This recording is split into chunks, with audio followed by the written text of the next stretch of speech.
Good evening, and thank you for joining us. I'm Haylee Ficuciello, Senior Correspondent for Englebrook Independent News. Tonight, we're taking you across America's federal court system for a look at some of the most significant prosecutions, guilty pleas, convictions, and sentencing announced throughout the Great Plains and South Central United States during the middle of June. From multi-million-dollar drug trafficking investigations and violent assaults to fraud schemes, firearm offenses, crimes involving children, and organized criminal conspiracies, federal investigators continue pursuing cases across multiple states. We begin tonight in Montana, where federal prosecutors announced several significant cases involving fraud, violent crimes, narcotic trafficking, firearm offenses, theft, and child exploitation. Danielle Marie Harms, 38, receives a sentence of time served followed by 3 years of supervised release after pleading guilty to misappropriating more than $8,000 from the U.S. Postal Services. Prosecutors say Harms fraudulently issued USPS money orders to herself and her boyfriend while working at the Bainesville Post Office.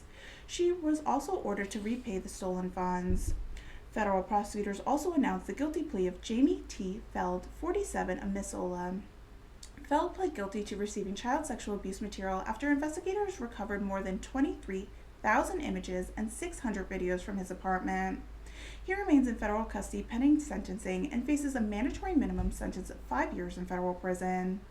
In another Montana sentencing, Ethan Tobby McKay, 22, received a constructive federal prison term after pleading guilty to 2 separate criminal cases involving sexual abuse of a 13-year-old child and a violent machete attack that seriously injured his brother.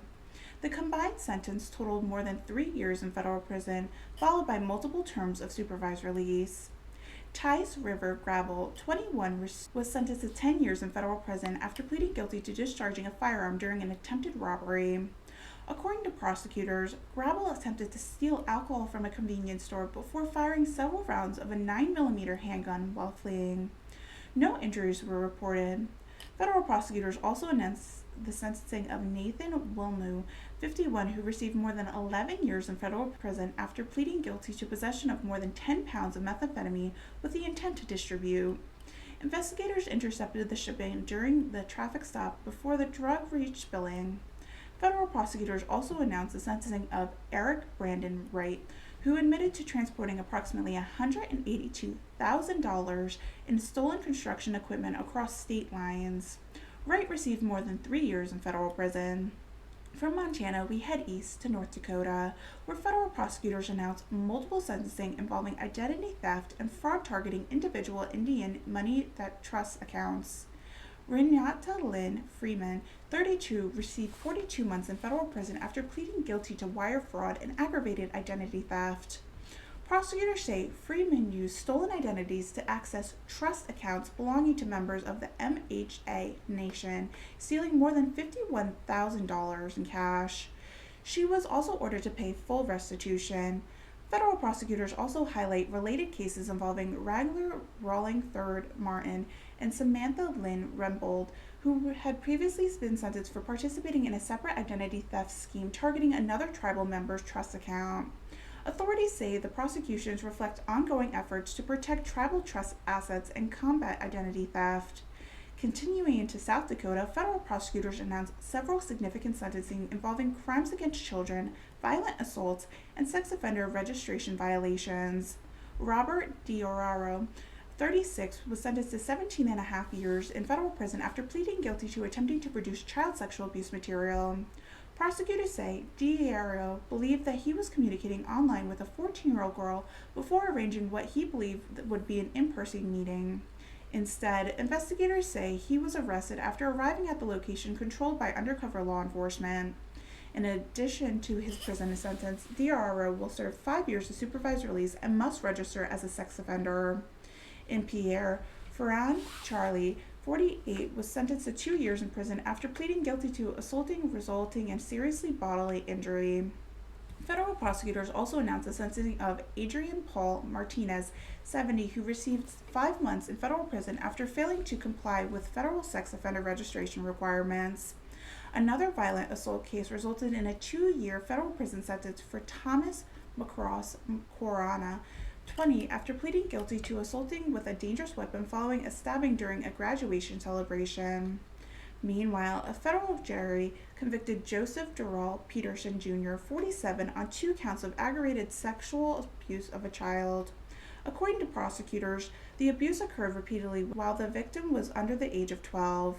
Each conviction carries a mandatory minimum sentence of 30 years in federal prison. From South Dakota, we head to Wyoming, where federal prosecutors announced multiple significant sentencing involving violent assaults and firearm offenses. Kevin Jacob Dupree Eagle, 27, received 23 months in federal prison after pleading guilty to assaulting by strangulation. According to prosecutors, the victim lost consciousness during a domestic assault and required hospital treatment. In another Wyoming case, David Leroy Young, 67, received more than 4 years in federal prison after pleading guilty in illegal possession of a firearm despite being a prior felon conviction. Investigators recovered a Glock 9mm handgun, methamphetamine, cash, and ammunition during the traffic stop. From Wyoming, we head east to Nebraska, where federal authorities announced one of the month's most significant criminal investigations involving an alleged conspiracy targeting public events on the White House grounds. According to federal prosecutors, 5 defendants were charged in connection with an alleged plot to attack government officials and attendees of the UFC Freedom 250th anniversary. Investigators alleged the group planned to use explosive equipment drones to force an evacuation before carrying out a target shooting.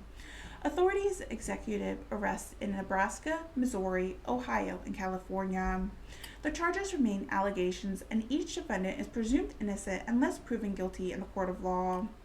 Federal prosecutors also announced that June grand jury returned 13 unsealed indictments charging 14 defendants with a variety of federal offenses.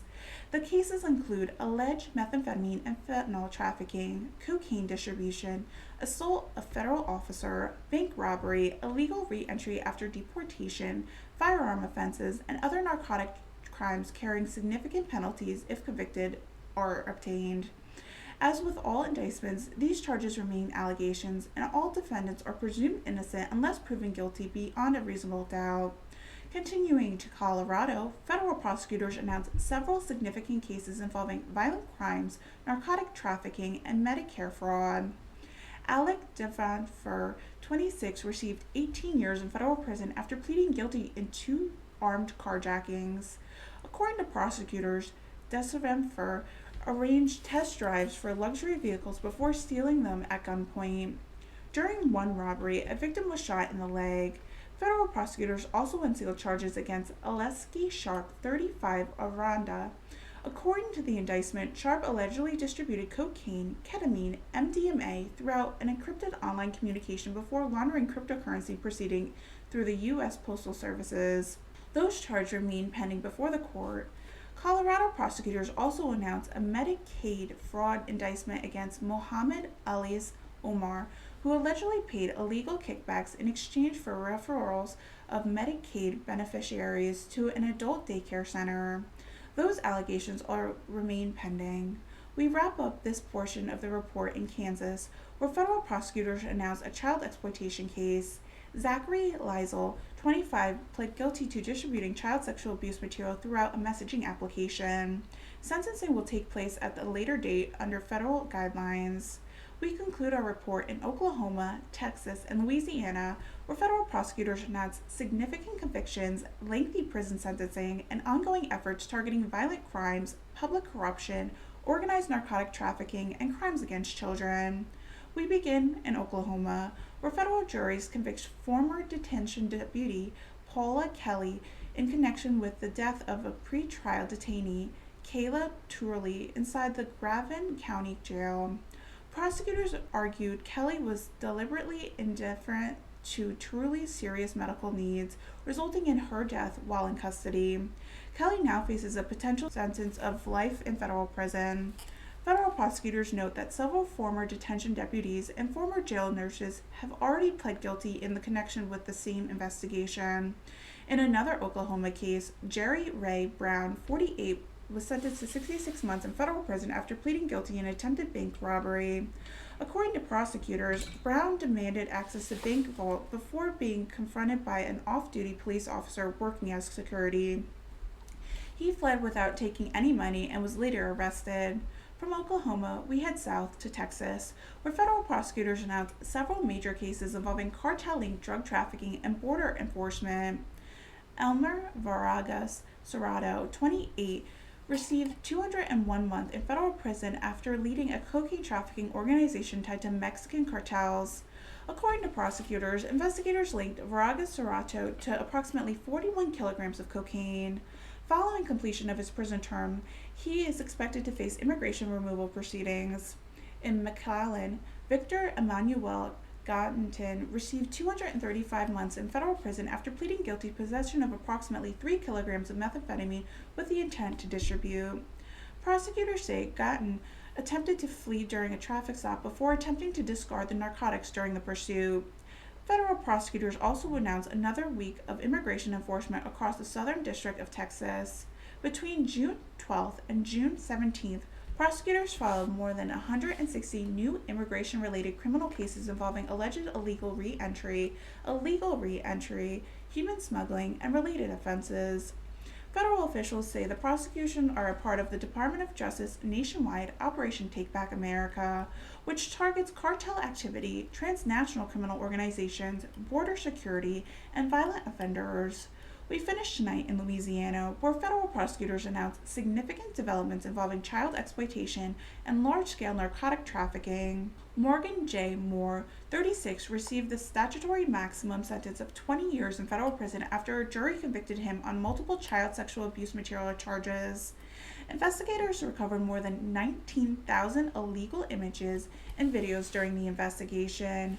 Moore will also serve 10 years of supervised release. Federal prosecutors also announced the conclusion of a major methamphetamine trafficking investigation operating in and around Ruston.